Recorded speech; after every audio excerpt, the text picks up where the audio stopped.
my latest video is doing pretty well. Also lots of comments. And I was expecting the comments I was getting.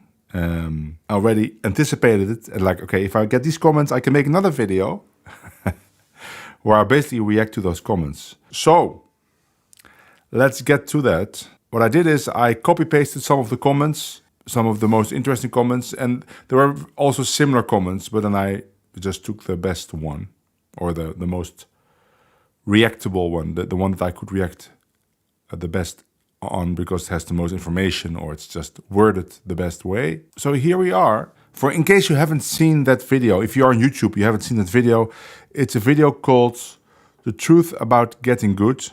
And I show my perspective, or I share my perspective on what I think it takes to get good, based on the experience of somebody that started playing guitar, or in fact just this style of guitar playing, but also guitar in general, at the late age, early 30s, and still got to a professional level to where I could play with practically anyone in a concert and hold my own. Not saying that I would be the best player on stage or anything, but I wouldn't suck, you know. Sometimes it would be very good. So I shared what I think you should be practicing instead of what I see a lot of people actually are practicing. A lot of the perspective comes from the fact that I started that late, was very aware of how I got to the level I'm currently at. That perspective gives me a unique insight, because you have to imagine a lot of great players, and we'll get into that more when we look at these comments. A lot of great players, in fact, the better they get, the more often they started at a very young age.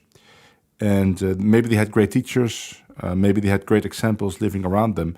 But at the point where they start teaching somebody, maybe it's a private lesson, but it could also be a workshop, they are so far removed from that education period that a lot of the lesson will actually be about things that they are currently thinking of, dumbed down. Right? But they're not thinking about all the inane or all the childish, boring stuff that they started with. They're thinking about music and being an artist and having a unique voice. And they're teaching a workshop to people that are at the level when they were like 15 or maybe younger, maybe like 12, you know. But they're teaching concepts that they're busy with, but then they're dumbing it down. And that just doesn't work. And I'll get into that more when we view the comments. But in general, you should be working on basic stuff to get to the level where you could actually think about the more deeper concepts. So let's just take a look at a comment. And the first one is a very understandable comment. And I really understand it. And I've heard this many times before, either just people telling me this live, or I've read it on my YouTube channel a couple of times. And I'm going to read it first. So it says, if you ever talked to someone who is musically gifted and asked them how do they improvise, they'll look at you like you're nuts. I've had some say the exact same thing. I don't know, I've always been able to do it. They just have the gift. No difference is if you gave a basketball to a dozen children, 6 will be average, 3 will be total disasters, and 1 will be a great athlete. If you are searching for the answer like I have for my whole life, you simply don't have it. You and I are the musically talentless, tin ear. Show us what to play over what chord, and by tomorrow it's gone. Nothing ever sticks. The average grasp at a normal pace, but at least they get somewhere and after 10 years can improvise and enjoy music. Okay, worded very well. I think it has a lot of information, and I understand this comment completely. Let me go point by point and show you my perspective. Not saying that my perspective is correct, but it's my experience. And again, it's coming from someone that reached a very high level compared to other people that have started late, a professional level starting at a very late age. I keep saying that because it shows you my perspective, and it shows you why maybe it's worth listening to it, right? But if in the end, if you don't believe me, I understand that, and I might be completely wrong. I also understand that, but I don't think I am, because if I wouldn't believe in what I'm saying, I wouldn't make a video. So here we go. Let's start with this sentence here. I've had some say the exact same thing. I don't know. I've always been able to do it. They just have the gift. Now, first of all, I would like to hear the people that say this, I would like to hear them play. Because I've heard this also. Not as often as you think. I've heard this mostly from people that are not that great. They just found a way to play, and it may sound convincing to someone that is not very knowledgeable about the style of music they're playing. I've heard this mostly from violin players, by the way. Violin players and some horn players. And when they jam, they do it by ear. But what they're mostly playing is, to keep it neat, incoherent lines. What I was talking about in the other video, incoherency. So they might have a good timing and a good flow, which would fool a lot of people. But if you actually would listen to the actual notes, they only make sense in the main key that we're playing in. So if we're playing the key of G, for example, they would kind of play the same solo. It doesn't matter if we're playing Hungaria, Limehouse Blues, I Can Give You Anything But Love, How High the Moon. It's all in G. And they'd be just playing lines in G and adapting the line sometimes when they feel like it's not working with the chords. But they're not actually outlining the harmony in any way. That's the people that have been saying that is mostly these people. And there's another very good reason why that is the case, right? If this would be really true, what it says here, if good improvisers have always been able to do it, then first of all, why are there any schools, jazz schools, right, where they are teaching jazz? And you might say, well, it doesn't work. No, it does work, because I've been teaching at a school like that, and I've seen many students that came in, are very bad, and left as excellent jazz improvisers. Just shows you that good teaching methodology and hardworking students, and that's the other part of it, hardworking makes a difference. And that's the other thing. If you talk to really, truly great players like Stochler Rosenberg or Gonzalo Bergara or any of the top level players, and you can also just go to modern jazz, you could go to Peter Bernstein, all of these people, if you hear them talk about how they became the musicians that they are, there's always this period of time where they were practicing like 10 hours a day. Now, if you have just a gift and you were always able to do it, there was no reason for you to practice 10 hours a day. In fact, there is this study has been done where they were measuring the difference between, I think it was done in bluegrass, they were measuring the difference between the absolute top-level bluegrass improvisers and the musicians just below it, to see which parameters were present in the top level compared to the level below it. And they found many parameters, many differences, right? The quality of the instruments, quality of the teachers, where you grew up, the amount of venues around your house where there was high-level music, if your parents were musicians. But all these parameters were present in some and not in others. But there's one parameter which was consistent, and that is the amount of hours practiced. At the highest level, it was always triple the amount of hours, or double the amount of hours, or even more, compared to the level below it. That is actually the only parameter that is consistent between different levels. Just shows you that if there's one thing that will make the difference, is the amount of hours you practice. Now, we can talk about how you practice, what you practice, the methodology. We could talk about all of that, but it starts with putting in the hours. Let's look at that next sentence, because this sentence it cannot be true, and it is not true, right? It says here, no difference if you gave a basketball to a dozen children. 6 will be average, 3 will be total disasters, and 1 will be a great athlete. So now I'm assuming these are kids that have never held a basketball.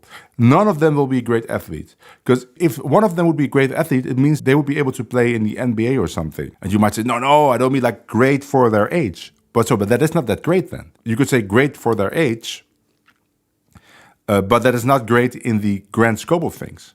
If I would give a guitar to a 6-year-old, like 10 6-year-olds, maybe one already puts round fingers on the neck or something, right? It looks good, right? Or one has a better motion than the other, but they will all suck. None of them will be a great musician. It just doesn't work like that. You don't have any technique. You don't actually have any sense of what you should be doing. And with basketball, wouldn't be a difference. What is average? Like, you mean average in the grand scope of what basketball is? Not even that. They will all be bad. I think everyone will be able to understand that is what will happen. Let's give another example. If you would give a hammer, a hammer to somebody that's never held a hammer and said, here's some wood, build a cabinet, they wouldn't be able to do it, right? Because they don't even know where to begin. Like, what is a cabinet made of? And hammer is a simple tool, right? I'm saying like the skill that it would take to build a cabinet requires a lots of other knowledge apart from being able to wield the hammer. And the same goes with the basketball. For you being able to throw a basketball and score some points, it requires you to have so much knowledge about the game itself, about tactics. It requires a certain amount of strength that you might not have. Same with the guitar. So this sentence is just cannot be true, in my opinion. If you are searching for the answer like I have for my whole life, you simply don't have it. Now, I think here is the problem. Stop searching. Just start practicing. Put in the hours. I said it before. I won't. Musically talentless, yeah. Okay, this is interesting. Show us what to play over what chord number. Tomorrow it's gone. Nothing ever sticks. This goes for everyone on this planet. And I've talked about this in many videos, but also I talked about this with really great musicians. One that comes to mind is Olli Soikeli. Olli Soikeli, obviously a great guitar player. I met him at some point in my life, like maybe 6 years ago, for the pandemic. I saw him maybe a couple of times a year at a festival where we were both present. And I would jam with him, and he would always seem to have improved so much. And I would think to myself, wow, he seems to be better at retaining new phrases or new concepts than I. Because it seemed to me like he would have a ton of new vocabulary. So I asked him, like, what is your trick? Do you have a trick to retain it? He said, no. It's like, that's what you think. But 90% of what I practice is wasted. And I thought to myself, yeah, I should have known that. Like, he's also has the same problems. Yeah, he practices lots of new concepts, but when you play for real, a lot of it will never actually appear in your playing. So what does it tell you? Like, for that 10% that actually sticks to be something that is useful or something that you could use on stage, you need to practice a lot of material, a lot of hours to make that 10% something meaty. Gets back to hours of practicing, practice hours. Because I want to ask you, the person that put this comment here, how many hours do you think you really practiced? If I'm guessing, it probably has never been more than 1.5 hours a day. Maybe 2 at the most. I've been practicing for 6 to 7 hours a day for all my life. First classical violin, then jazz double bass, tango bandoneon, and finally jazz guitar, right? 5-6 hours a day, easily, probably more. Then it says here, the average grasp at a normal pace, but at least they get somewhere and after 10 years can improvise and enjoy music. Well, 10 years seems to be very long, depending on the amount of hours you play.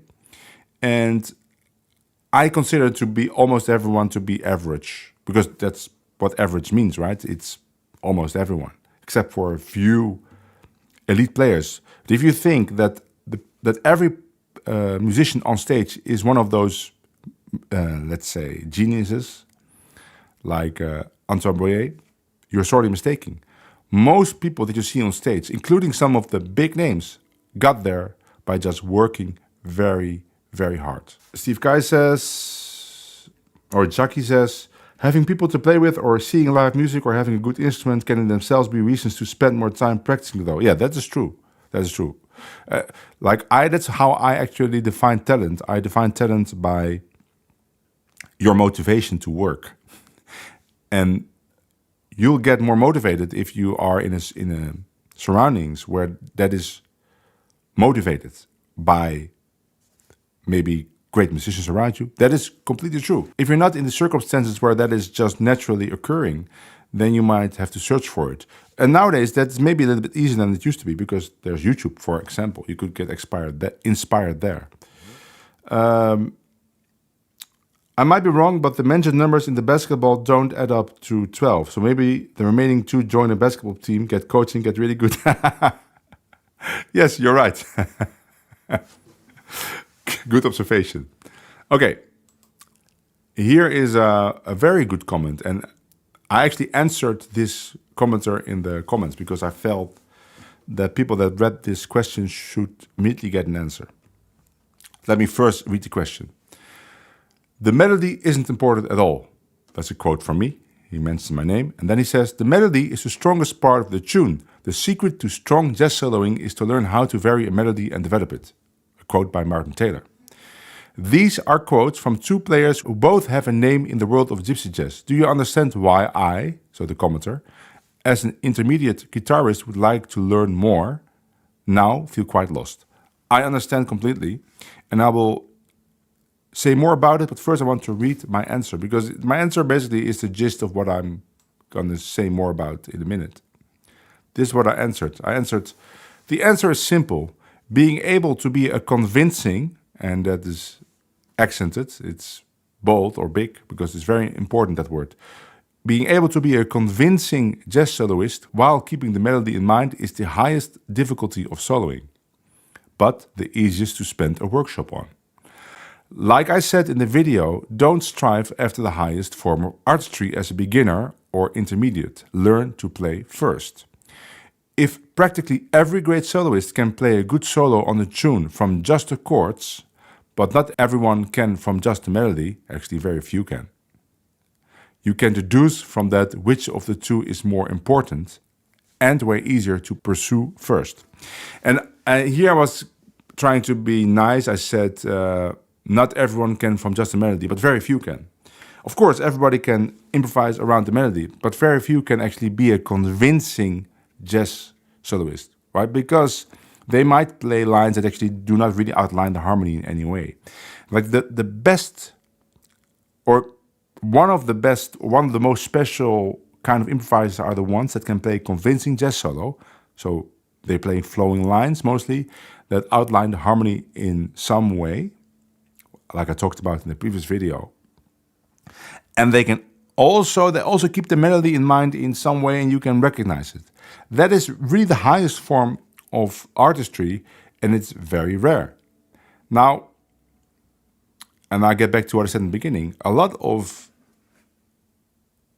high-level players are busy with that, obviously, because they realize that this is the highest level of artistry. And now they are tasked to give some kind of workshop. They're going to talk about that, right? They're not going to talk about the stuff that they find easy. No, they're going to talk about the concept that they find interesting, but then they're dumbing it down so that you can grasp it. So, yeah, this is all of me, you know.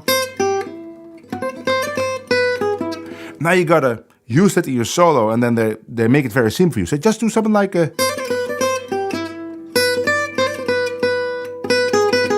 Why they give you some simple concept to play, but that is something that they would actually never play themselves in a jazz solo. And if you would remark that, they would say, no, but that's how you start. But that's not how they started. They didn't start like that. That's something they're busy with now. And this is a real problem, not only in jazz, but also in other styles of improvising music. And I have a very specific example of that. Without mentioning any names, I know someone that took a workshop with a famous musician, and they were showing them a very kind of advanced concept. And when this person told me about it, I said, well, that makes no sense. Why would they be teaching you that? That seems to be very far removed from what you need. And then I realized, this is how it happens. And now I have never seen Martin Taylor teach, by the way. Again, for my own credibility, I actually have played with Martin Taylor. I shared the stage with him once in the UK when I was playing with the Paul Shaver Quartet, and he was playing a solo concert, great solo concert. And then at the end, we played a set together. It was a lot of fun. And Martin Taylor obviously is a great player. But Martin Taylor was already great when he was like 21 or something, when he played with Grapetti. He was probably already great when he was 16. So he probably started very young, and by now he can't really remember what he did. Or maybe he does remember, but he doesn't find it very interesting to talk about it anymore, which I can completely understand.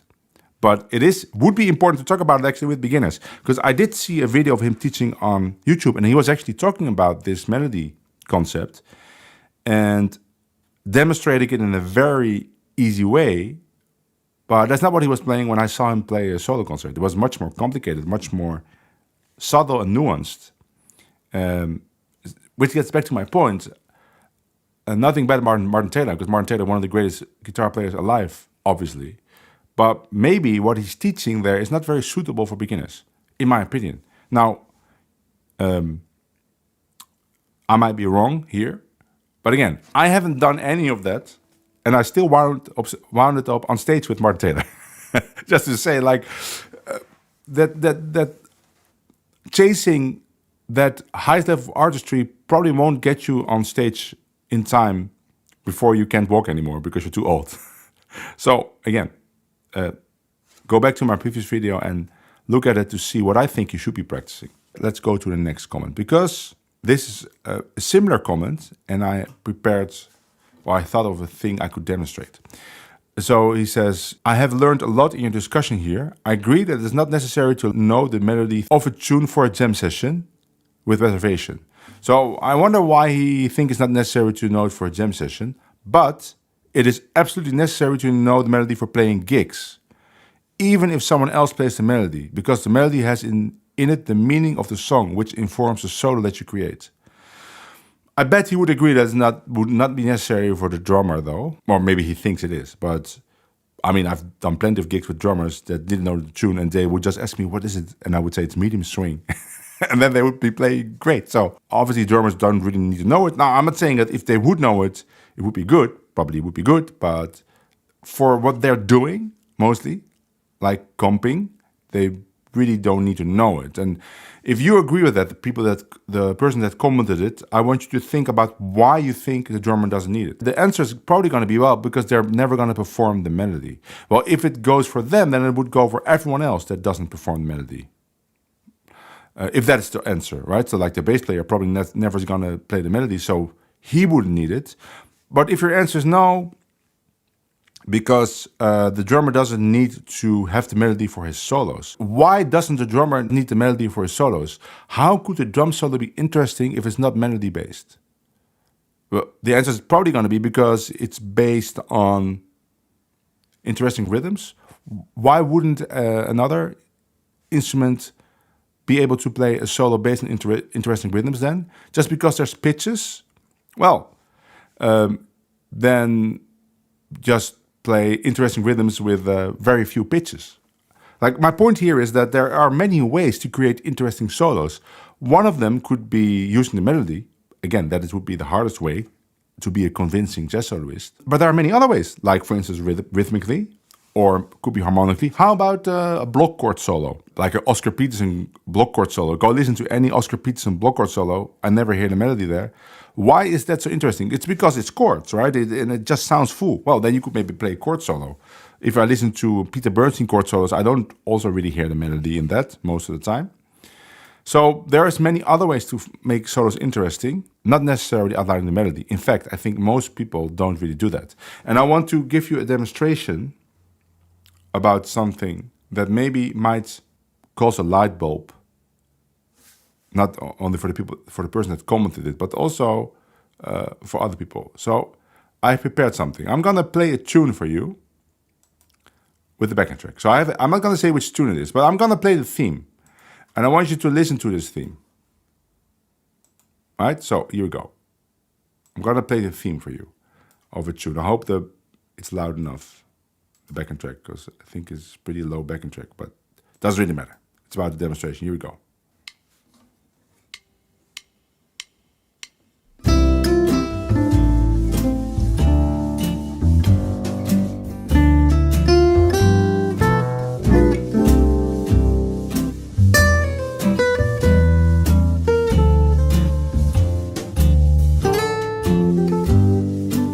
You know this tune? Listen.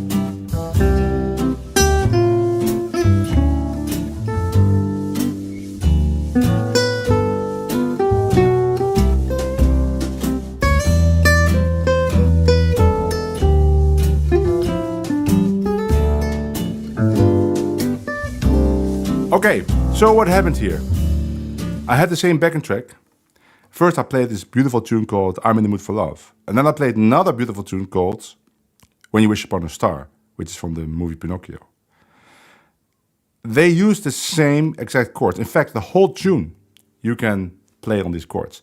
How do you think, I don't know that, but how do you think the composer of Wish Upon a Star wrote the tune? This is what I think, because this is a common thing in jazz. They took the chords of I'm in the Mood for Love because they liked it, and they just wrote a new theme on it. Both are great themes, but they have the same chords. But this shows you the practice of jazz musicians. They take a chord progression and they come up with a new theme or a solo. Right? If you just take the chords as your guide, because When You Wish Upon a Star is nothing like I'm in the Mood for Love. But if you take the chords as your guide and you create a wonderful new melody, it's still great. It still sounds great, right? And if somebody would join my gig and I'm saying I'm going to play I'm in the Mood for Love, or let's say I'm going to play When You Wish Upon a Star, and they would say I don't know it, then I would just say, oh, it's the same chords as I'm in the Mood for Love. And if they would know the tune, they would never say, well, no, sorry, I can't play it because I don't know the theme you're going to play. They don't care. A great example of this is, of course, the blues and rhythm changes. There are so many rhythm changes themes. Some are very complicated. And every jam session I've been in, or most, at some point somebody's going to say, let's play rhythm changes, guys. And then we think, oh, which theme are we going to play? Oh, I know a great theme. And then sometimes we don't even say which theme it is, and we just play rhythm changes. And nobody cares about that. People care about what you're going to play rhythm changes. With the blues, it's even more obvious. And then you might say, well, but it's different for blues. So why is it different for blues? Apparently, it's not different for blues for jazz musicians. Give you another example. How about, you might say, well, but Django is really very special. Really? Okay, listen to this tune. You know it.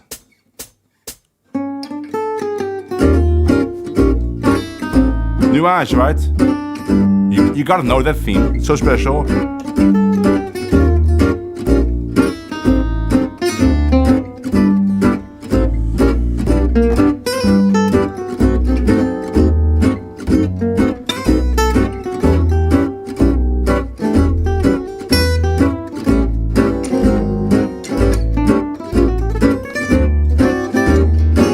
Right? Okay. It's a beautiful theme. Let me play the same backing track and show you how Django wrote it.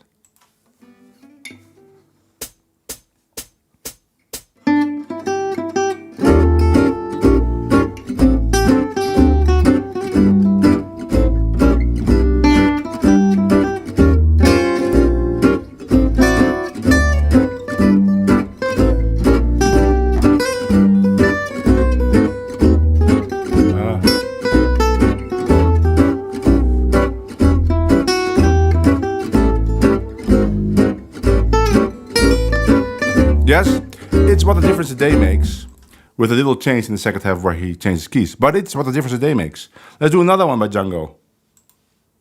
You know this tune.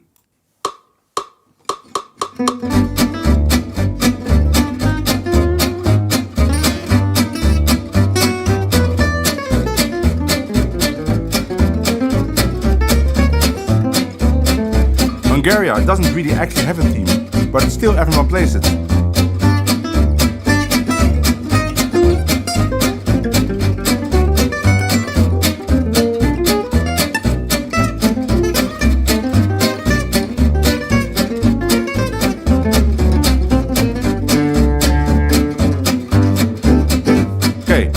Let me play the same backing track again.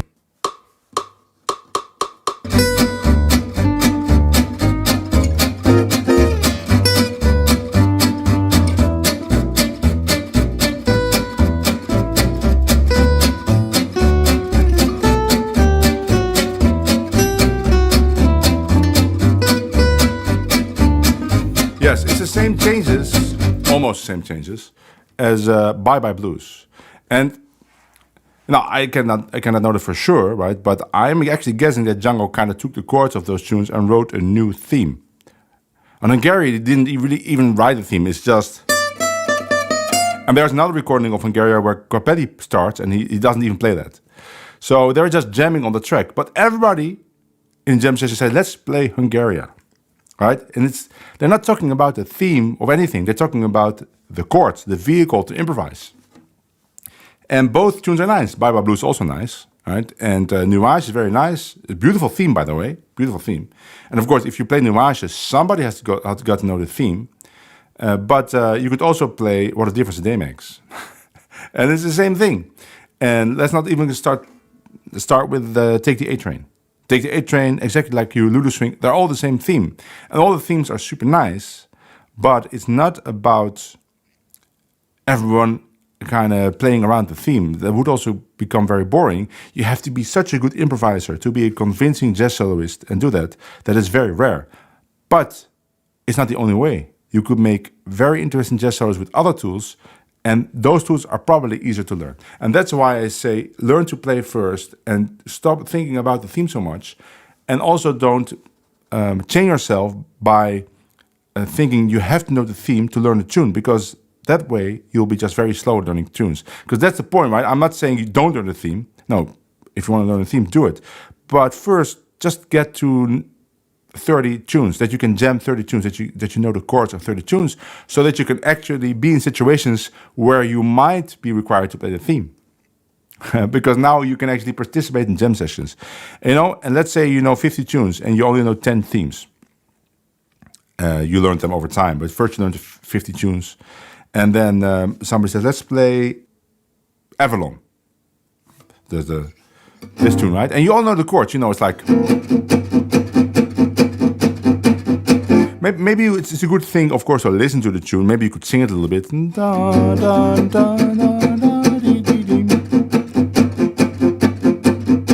you don't know the theme. Then you could just say, I don't know the theme, but I want to play it. And then someone else plays the theme. And then you could learn it for next time. You could learn that one tune for next time. Or maybe you have a gig and then you have to learn it. But I would only learn it if it's really necessary. And in all other cases, I would opt to learn more tunes.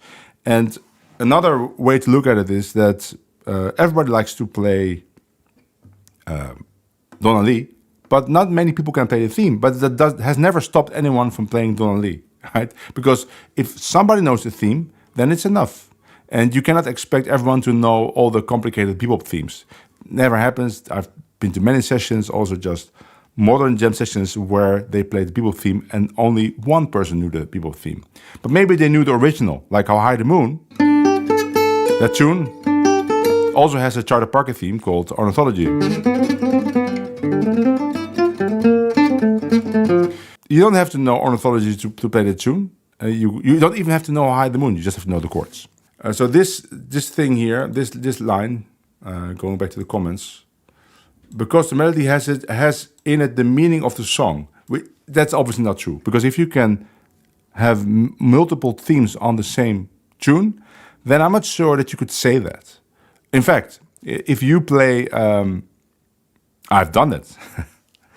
When people want to play I'm in the Mood for Love, which doesn't happen a lot, but sometimes happens, my trick is to, instead of the final theme, I play When You Wish Upon a Star. Most people don't realize it's the same tune.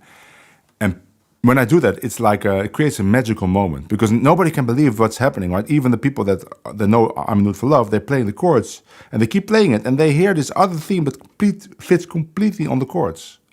And it's a magical moment. So I could even play the other theme and still create beautiful music. So the meaning of the song, I'm not sure that's in the melody. It's probably more in what you create on top of the chords, which could be something which is not a melody or just something completely new, or a combination of the great licks that you know, which is what I do, of course, when I solo. Okay, now here's the last comment, probably meant to insult me a little bit, but I don't mind, because I think what is in here is still good to think about. So it says, to my ear, it seems obvious that the biggest problem with jazz improvisation is that so many of the players are sourcing their improvisations from their methodology, their chops, and their vocabulary. Often these players are serious, studious, dedicated, and highly skilled, but these attributes can make up for the fact that many of them simply have very little or nothing to say and no story to tell. Now, he's probably talking about more people than me, but I also assume he's talking about me.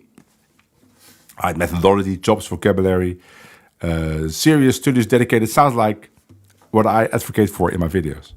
And I don't mind this, because these things that he says, chops, vocabulary, if somebody says to me, you have great chops, great vocabulary, I feel good. And when somebody says, well, he's a hard worker, serious, dedicated, and highly skilled, man, sign me up for that. Because probably what's going to happen is when I play, or when I'm a person like that, I'm going to sound good, right? Okay, but now we get to this part here. It can't make up for the fact that many of them have have very little to say and no story to tell. So what is the difference between this first part of the message and this last part? The difference is that the first part is measurable, right? You can measure someone's chops. Can you play this difficult thing? Yes or no? You can kind of measure someone's vocabulary by seeing if they have something that fits harmonically on every kind of progression. And serious, studious, dedicated, highly skilled, you can kind of measure that. But this last thing, nothing to say, no story to tell, that's highly subjective. And what is good for one person might not be good for another one. So some people say, I don't like fast playing. Other people really love it. So you cannot please everyone. And also, no story to tell, nothing to say. It's so difficult to explain what that means, like in a kind of non-abstract terminology, that I doubt that the person that wrote it could actually even describe it in musical terms. Probably the musical terms that you would end up with could also fit the other things, like great vocabulary, great chops. So it's something that's in the head of the perceiver, in the eye of the beholder, like to say, but now it's in the ear of the audience. And some people might like a certain player and other people might not like it. Let's, for instance, Antoine Boyer, obviously he's a genius. I know people that love it, but I also know other people that don't really connect to it that much. Same with Julian Lage, same with every great player. So that's I'm saying, like, don't focus on this last part when you're studying music, because you don't even know what it means. I don't even know what it means. And my attitude towards enjoying music is that I go to see or listen to someone for what they're good at. Because I've heard many times, for instance, I heard people say about Hilary Hahn, who's obviously one of the greatest violin players of our time. I heard them say, yeah, she's too perfect, right? There's not enough passion. Well, then don't go see Hilary Hahn for that. Go see Hilary Hahn for the amazing violin playing and the perfectly in tune playing and the great sound and the beautiful phrasing. Go see Hilary Hahn for that. If you want passion, go see Ans V. Mutter. Don't go watch Ans V. Mutter because you want to experience great vibratoless Baroque playing. Right? Then go see someone that's good at that. So when I go watch a concert or see someone play at a jam, and there are good players, right? We can measure what is good. We can talk about that. It's measurable. Then I would watch that person for what they're good at. And if I don't like it, then I would just say, well, it's not my thing, but I could still recognize it's very good. So I'm not insulted by this comment. In fact, I'm complimented. If it is about me, maybe it isn't. But if it's about me, I see it as a compliment, because that means that I have great chops, great vocabulary, and I'm dedicated and highly skilled. So bring it on. That's great. So far, my reactions to what has been written. I think I felt it was important to address this because I think many people are thinking about these things or have doubts about all of this. There might be more comments in the future, and I might make another video, but for now, I think this is good. So I will see you all in the next video. Bye!